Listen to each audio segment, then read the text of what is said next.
Ivatika lafim-baovao afantanteraka indray kosa isika mahatratra amin'ny $100 ny vokatra ondra Madagasikara any Inde amin'ny alalan'ireo fanondranana hanitra maro isan-karazany. Nahitana fiainana kosa nefa ny vokatra izay miditra avy any Inde raha ny eto Madagasikara manokana. Poavatra, jirofo, lavanila, ireo karazana hanitra isan-karazany isan'ny vokatra fanondrany Madagasikara any Inde. Mahatratra hatramin'ny $100 ireo vokatra ondrany Madagasikara any Inde ireo. Ny hena kosa ny vokatra ondrany Inde etỳ Madagasikara noho ny fiakaran'ny vokatra malagasy.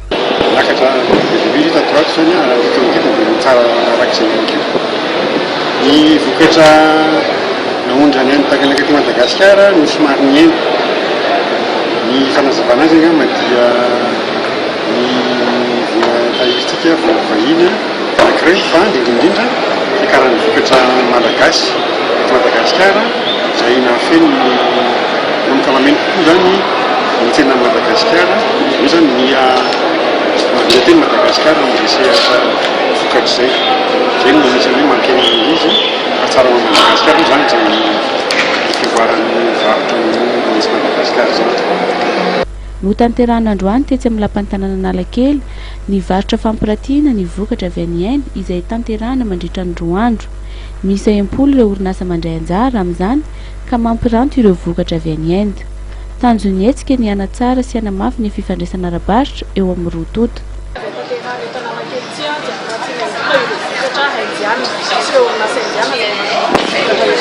Misy ihany koa ireo orinasa sotra ny andiana ihany koa zany manana vokatra mitanjona amin'ny fampiratiana ity dia mba ampahafantarana io vokatra indiana ary mba hanamafisana bebe koa hanatsarana bebe koa ny fifandraisana ara-barotra eo amin'ny Inde sy Madagasikara.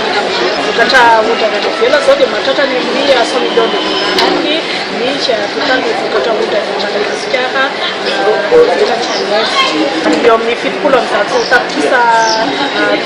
eo ny vokatra avy Inde matetika Madagasikara.